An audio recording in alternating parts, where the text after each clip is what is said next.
Hi, my name is Rachel. Welcome back to another YouTube video. I just finished up my 5th off-season powerlifting training block, week 4. So I hit some really exciting numbers, and I'm going to talk about some different programming tactics that were really helpful for me this training block and some other topics from the last week of the training block. But anyways, let's just go and hop right into it. So I'm going to be showing you some lifts from week 4 of my 5th off-season training block. This is my second to last training block before I start my powerlifting competition prep. But I want to talk about some of the tactics that I had programmed in for this training block to progress week to week. So on deadlifts, I actually had triples the entire training block. Week 4 was supposed to be a deload single, but because it was my birthday, I was like, you know what, YOLO, I'm going to go off program a little bit. So I ended up pulling a single at RP8 after the previous week, only working up to a top triple at RP6, 315 pounds, maybe RP7 tops. But deadlifts, what has been working the most for me has been keeping it conservative in the tank. And like I said, I went a little bit off program, and then I was able to still demonstrate something that was the fastest I've ever moved a single at 335 pounds in training. And then I ended up hitting a volume PR. This was 3 sets of 5 at 295 pounds. It was actually a rep and volume PR.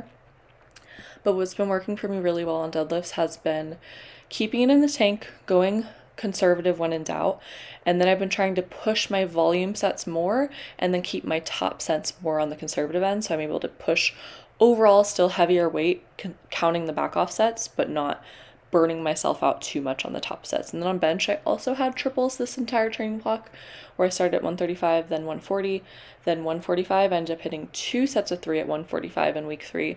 And then I was supposed to again have a deload single, but I was like, you know what, I'm going to go a little bit crazy. I'm going to go for 150 just to make sure that I can hit it. And I was a little bit more fatigued than usual, but I still ended up on my secondary bench day hitting 6 reps at 135 pounds, which was also rep PR.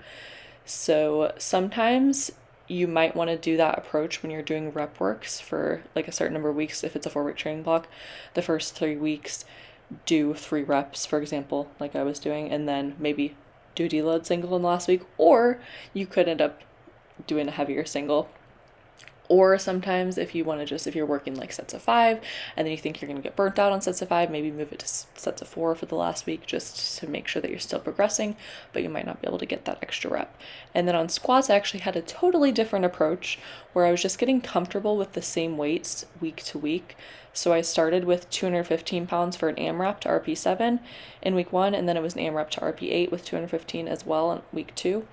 And then for my week 3 and 4, I was working with 220, AMRAP to RP7, AMRAP to RP8. So you saw me doing 3 reps at 220 pounds, which was adding an extra rep from the previous training block. So getting more comfortable overall, the 215 to 220 pounds is less intimidating for me. And then my back off sets, these were 4 sets of 4 at 205, which was top set weight for the previous training block. So overall, it was pretty good, and some slightly different programming tactics. One of the biggest contributors to the success of my off-season, I'm really sweaty, it's my last exercise of the day, but has been eating at caloric maintenance or slight caloric surplus, which has been really, really difficult because not only am I lifting 5 times a week, but I'm running twice a week, and I'm also breastfeeding, so that burns a lot of extra calories, a lot more than you would think in a day. So to maintain my body weight at 145 pounds, and my weight class is 148.8, last comp I actually weighed in at 142, so I was able to gain 3 pounds and then maintain. But when I say I'm eating a lot, I'm not messing around. I'm like actually eating a lot. I thought I was eating like 3,000 a day. I tracked my food yesterday for the first time in 4 years. I was at 3,653 calories. So I feel like when a lot of girls are like, oh, I ate so much, it's like 2,500 calories. That's like the lowest I'll eat in a dieting season. I really do have to eat a lot. And it's like so hard for me to gain muscle. And next I'm going to be showing you 5 different accessory movements that I had programmed in this training block, and also talk about 5 different types of exercise selections that I think you should always have programmed into your training block. So the first exercise you see here is step ups, and I think that single leg exercises are essential to have at least once per week, and I would say better would be once per time that you work legs each week. So if you're working legs twice a week, then 2 single leg exercises, or 3 times a week, 3 single leg exercises. But making sure you're stable on one leg before even thinking about getting under the bar on 2 legs is a principle that I always go by in my training. And then second is going to be core exercise, specifically rotational core exercises, or anti-rotational core exercises are also good as well. But I have cable wood chops here. And then another core exercise that I have this training block is side plank raise. I also really like Copenhagen planks because you also get the added adductor stability benefit. And if you can't do the full Copenhagen planks, you can also do it modified with support, or you can do it with an isometric hold, or you can do it with movements as well. Third is going to be vertical pulling movements. So pull-ups, being able to move my body weight is always something really important to me, especially if I'm in a bulking season. And one thing that's been helping me on lat pull-down progressions is if I stall out with a certain grip, I will change it to the next grip and try to load it more. So for example, I was doing 110 pounds with the wide grip, and then I wasn't able to go up to 120, so I changed to neutral grip, which is slightly easier position for me, and now I'm doing 120 pounds easily. But you could see that because of my cable attachment, I'm literally being lifted off the ground because my body weight in proportion to the weight I'm lifting is not too far off. So it was hard to do at my home gym. Fourth is going to be chest accessories. Obviously, if you're a powerlifter, you need to make sure you're programming and supporting movements for your bench press, but Larson bench is definitely my favorite. And then fifth is going to be single arm rowing movements.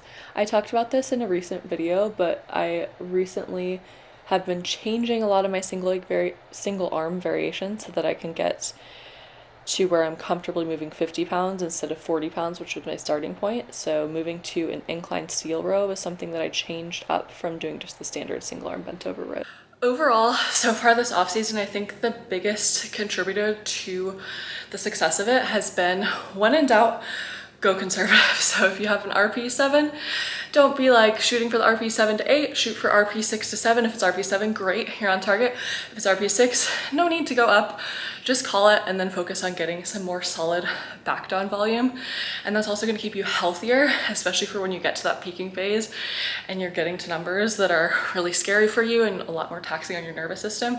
Just accumulating that very light sub-maximal volume work and then not really doing much top end. I am doing some heavy rep work, but I'm not trying to go for rep PRs. Even though I feel like I'm at my all-time strongest, even pre-pregnancy, I feel like this competition is going to be my most successful, but I'm not trying to demonstrate it, if that makes sense. I'm saving it for the platform.